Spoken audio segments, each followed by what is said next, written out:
Blah blah blah. Okay, so not that we have much cause to be around each other nowadays, I am constantly on my feet preparing for immediate battle. This is ridiculous. Better to be busy than bold, princess. I stop for a moment to better balance the pile of fabrics that I am carrying. One of the maids has ordered me to bring this to a designated room so that it can be all sorted out. I am being reduced to fetching and carrying, and I have made no progress on accomplishing my first good deed. I doubt that simply following orders from the other maids will help me get my first good deed. I feel a shuffle in my pocket nor Deloa peeking or posted the face out. Better to obey rather than disobey at least. You're not going to get a good deed being stubborn. Anyway, you got to put yourself out there a bit more, princess. You can't just do whatever is convenient for you, that's not good. Deloa has been no help at all. Wait. I recognize this place. Isn't this where your room is? I stop in the front of the door to my old bedroom. Ever since I came here, I have been ignoring this room, not wanting to see what the king did to it during my absence. Do you want to go in? Why should I? It is not as if my room is there anymore. Oh, you no fun. Aren't you curious about how it changed? I would be lying if I said that I wasn't. I guess a little peek would not hurt. How did it not change? I step into the room and close the door behind me.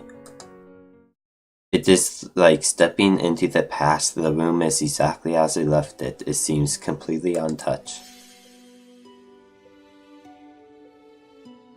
Moments later, Deloa is standing before me in a human form.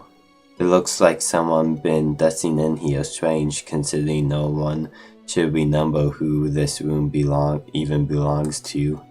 I glance around, eyes wide. Everything looks the same. I put the fabrics that I am carrying down on my bed and make my way to the shelf where my dolls are displayed.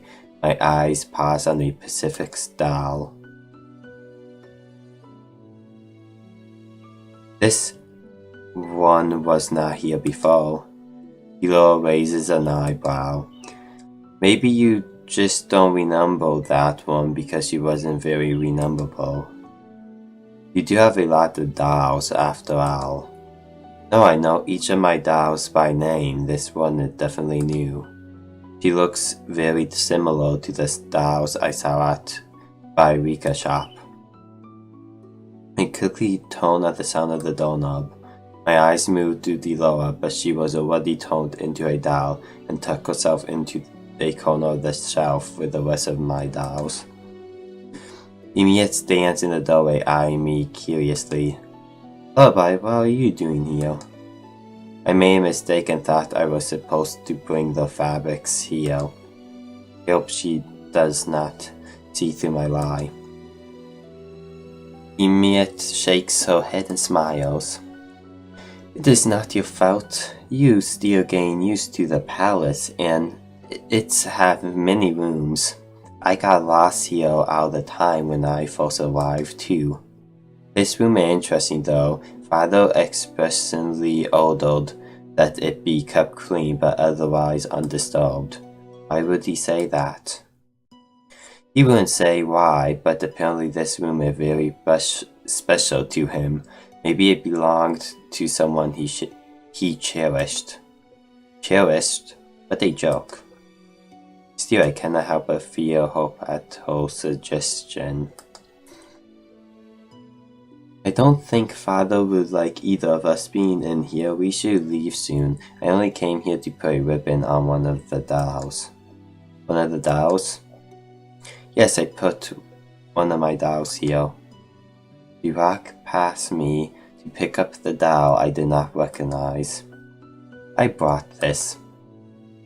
I know Emiet always visited Virica, but I did not think she liked dolls.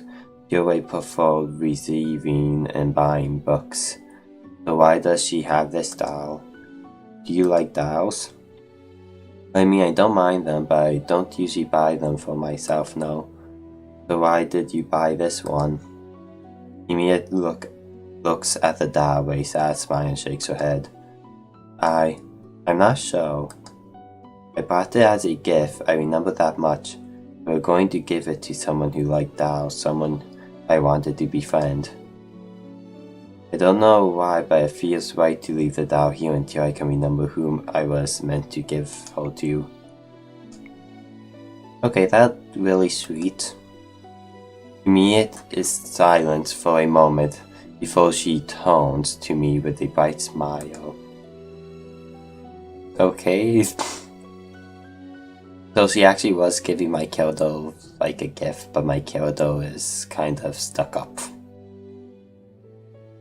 Okay, can I be a new person? I don't want to be Miss Stuck Up Princess anymore. I want to be like someone else. I just want to jump into the game myself. Just jump right in the video game and just live there without the miserable princess. I know you have a delivery to make, but could you come with me to the palace entrance first? Mother is still busy talking with the cooks so the fabrics can wait. Her sister all do glare at her. You better not be dragging me around to do yet more errands. I'm expecting a delivery and I need your help. I thought so.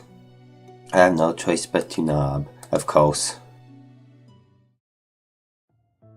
I begrudgingly follow Emiet to the entrance, and there I see the delivery carriage. A familiar person stands beside it. Guess I will save the game again. I don't know what I'm doing. Virica. Emmett pulls Virica into a tight hug. I turn my attention away to glare at the number of boxes at the back of the carriage. I will no doubt have to help carry them inside. How are the preparations for the ball coming? Emiet's smile seems false at first, but then eases into something softer. It's going well, I suppose. What about the wedding? Simon and I finalized the date. It will be in 2 days after your ball. I can't wait to see you in your wedding dress. I feel really awkward that my Kilda's just sitting here letting to them talk. Those two always talk so much when they get together. I ignore their chatter as I walk up to the carriage to absorb the boxes piled inside. What is in the boxes? Oh. Virica reaches out to grab one. She hands it to me. I am helping with the bow decorations. I came by with part of the order today. Part of it? Careful, it's a bit heavy. I take the box from her hands and nearly stumble. This is heavy. Emiet should have the male servants do this. Queen Ophia placed quite a large order. I bought the more fragile decorations first. Oh, the glass, bubbles, and faces, baubles. I grit my teeth as I shift the box in my arm in an attempt to make it easier to hold. I thought you worked at the toy shop. Me too. Maybe she lied. You kind of look a little like a liar. Yes, but we also have aisles dedicated specifically to party decorations. What kind of toy shop is that? Little boy, will you be alright? I feel annoyance simmer within me. I am obviously not alright. Amelia reached out to help me with the box, but she is too late. I have only taken a step forward when the box slides and I stumble to manage to clear it in my arm, but it weighted too much for me. Before I hit the ground, I feel strong arms around my waist, pulling me back upright. The box is taken from me.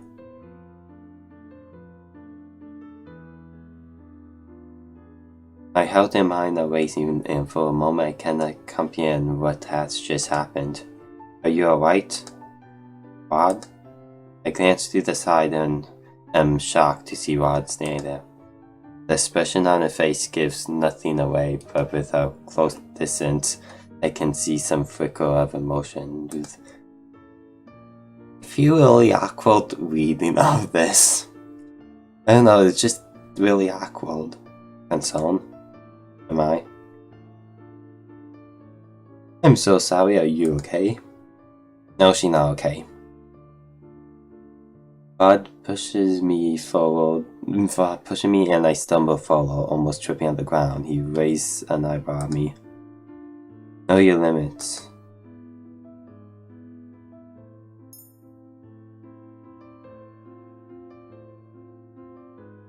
Wait, whatever she did, Tal, I kind of wish I saved it right then and there so she could tell him off.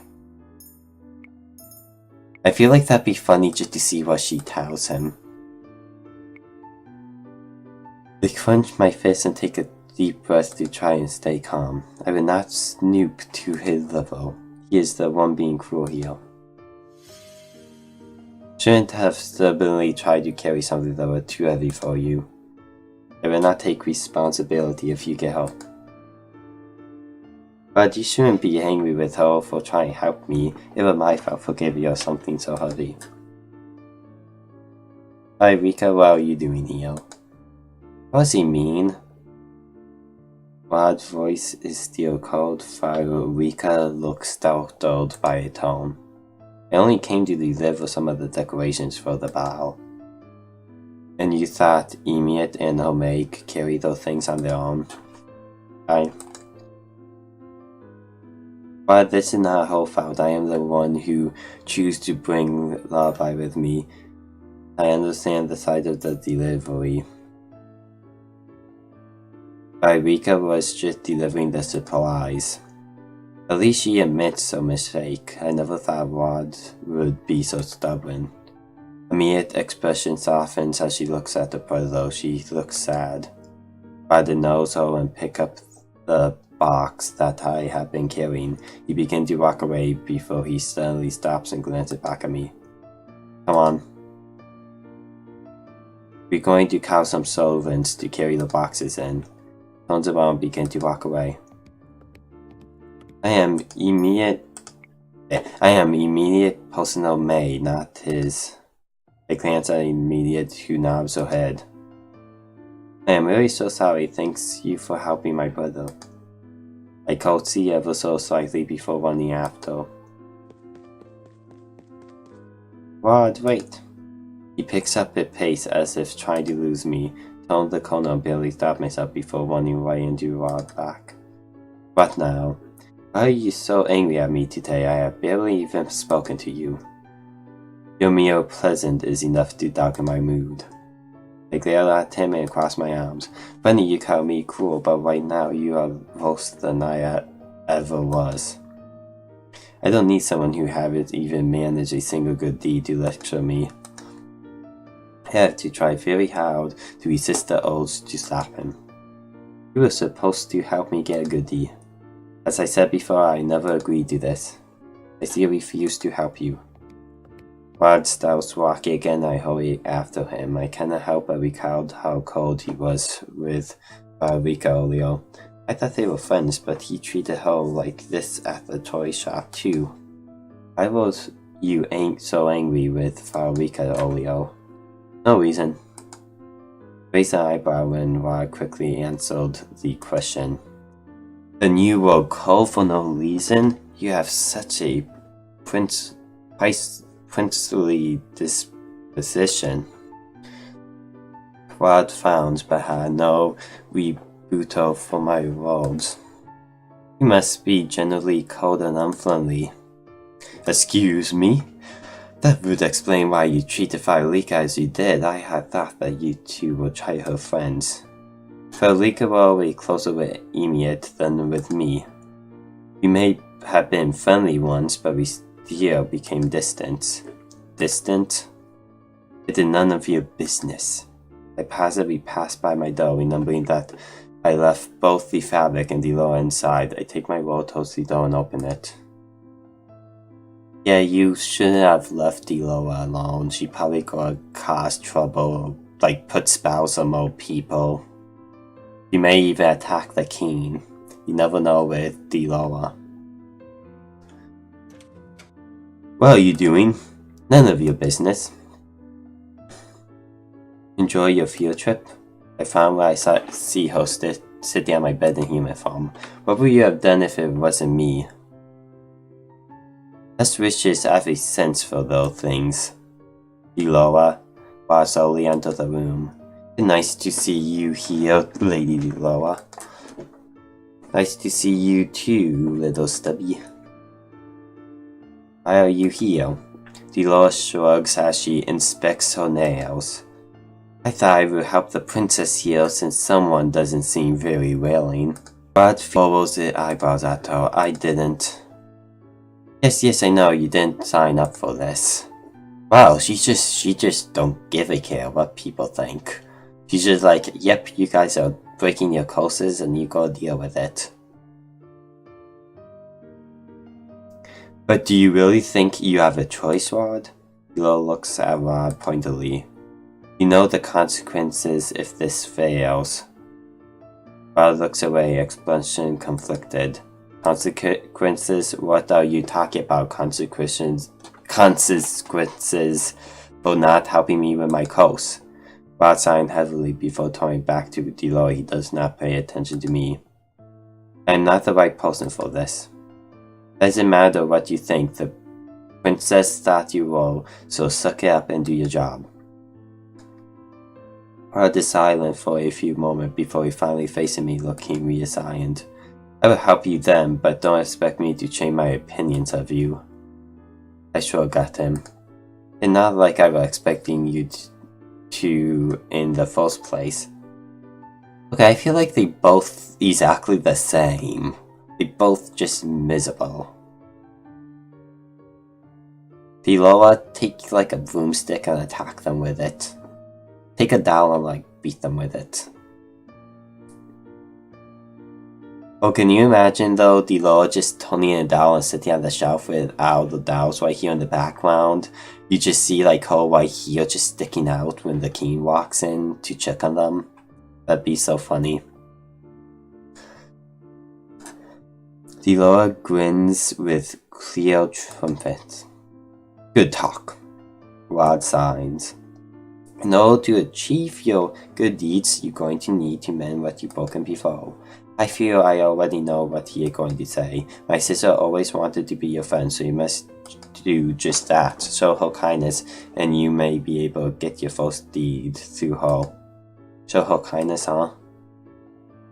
Give her one of your dolls on the shelf. Lord decided to stay in my room for the time being, saying that she delivers Rod. Oh, she believes Rod will be able to help me for now. Later, I make my way to the dining hall with the fabrics and see Emmett and Ophelia inside. Oh boy. I see you have the fabric, thank you. Ophelia takes the topmost sample of fabric and begins to inspect it as Emmett walks up to me. Where's Rod? He returned to his studies.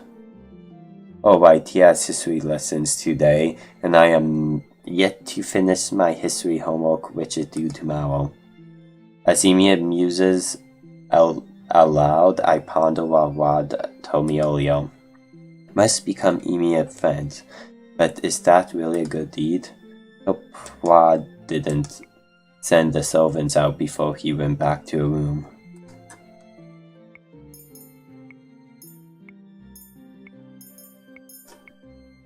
I wanted to tell him that by weekend I had already called on guards to bring the boxes inside. Maybe he decided to start the lessons earlier so that he could make your dance lesson this evening. Dance lesson? Father wanted to hire the best dance instructor in Andrea, but I honestly feel more comfortable with Rod teaching me. He's a good dancer, so Father has allowed it. That is a surprise. I did not know Rod could dance. Why are they... Why... Oh, I keep playing that by it. Why are they talking about dancing now? He used to prefer singing, but then... Ophelia trails off. I know that she is talking about the fairy tale coast, but I do not expect her to divulge such information to a maid like myself. He decided to focus on the dancing for the past few months. Ophelia glanced out at the fabrics, then looks up and smiled at me. Lullaby, will you mind helping me with this? Immediately walks over to the fabrics Ophelia wants me to look through. They're apparently samples for the tablecloth that will be used during the ball. Is it going to be a long day? Rod comes immediately to the throne room after a history lesson to start on the dance lessons with Emiet. I am only standing here because it is my responsibility as a personal maid to watch over her as she practices. I watch as she steps out of rhythm and Rod signs at her. You're doing it wrong. That's the 10th time. Sorry. Again. They start from the beginning and I am unable to stifle my own sigh when Emilia messes up the same step again. This will make the 11th time. I really am terrible at this. Would you rather have the royal dance instructor teach you? He has more experience teaching than I do. Oh no, I really do not. I really do want you to teach me. I'm sorry that I am such a slow learner. You were always good at everything. Oh, that hoe. You were always good at everything. Singing, dancing, cooking. Sound like she does nothing. It sounds like she just like sits around while he does everything for her.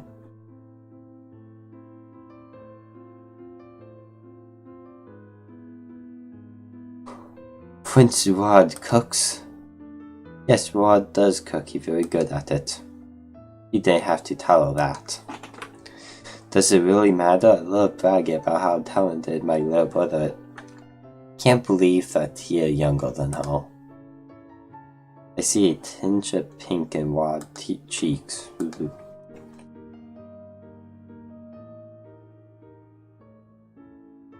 Is he embarrassed? Amia looks down at the floor, her smile smaller. I wish I was as talented as you.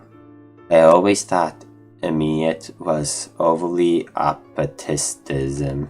Can't even say that.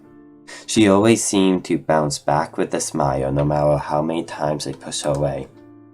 Now I can't not help but reconsider that thought. Still seeing her like this only irritates me. Pity yourself will get you nowhere. Not everyone can be perfect at everything when they first start out. I know when Mother gave me similar lessons, she was always such a house teacher and she hated when I showed weakness in front of her. She made me keep practicing until I had perfected whatever it was she wanted me to do. Failure was never an option. I never had time for self-pity. Instead of feeling sorry for yourself, just try harder. Let failure inspire you to do better. Bye-bye, that was... She right, Rod. Instead of complaining, I should be working harder.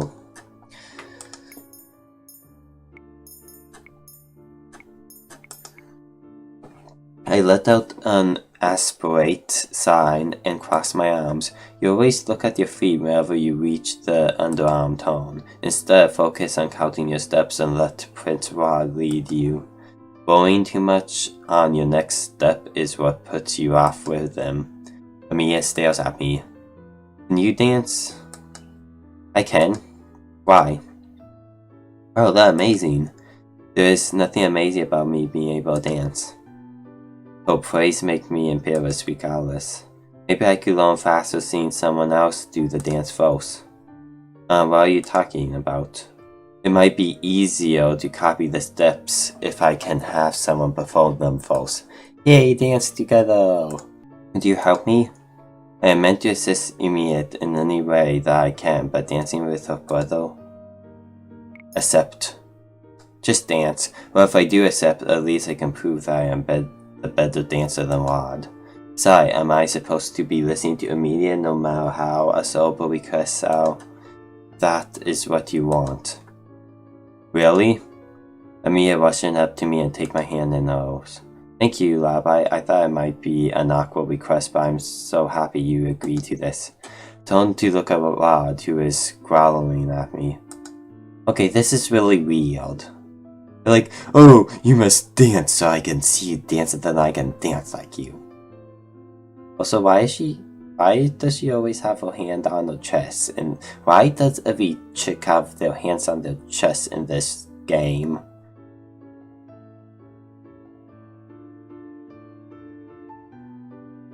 See, her hand is just like always up there, weird. Why can't she have it down normally? I am not dancing with her, she might step on my feet. Emilia gave him a disapproving look. Rod, please. Rod eyes me wearily. I step forward. I step towards him and offer my hand. Shall we? Rod scowls at me for a few moments before finally taking my hand. This is awkward. I put my hand on his shoulder and he faces really awkward. Is something wrong? I didn't think I would ever have to dance with you, Al. Neither did I. He is not the only uncomfortable one here.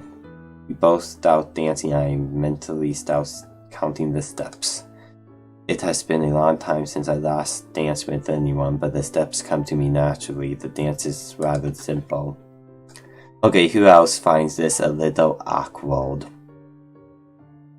That and the fact that I have to read everything they say to each other really awkward now. Like reading a love novel.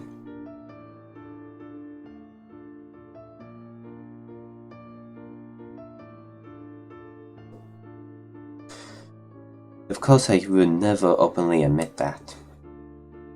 When we stop, I hear Emilia clap your hands as she looks at both us and you.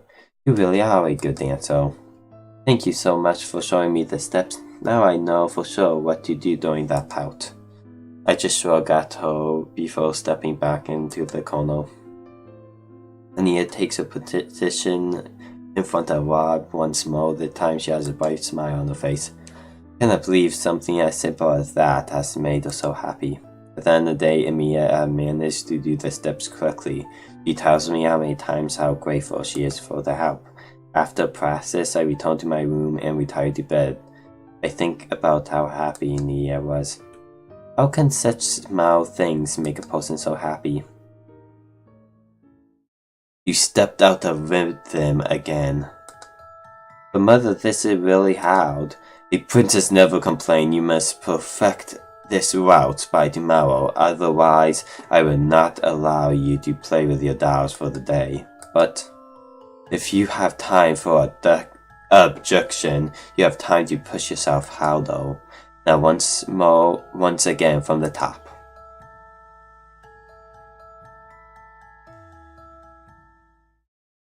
The following days are on the front row. Okay, I'm going to end this episode here. If you like this video, leave a like and subscribe. I will see you guys in the next video. Oh, also I need a save. I'll do that now.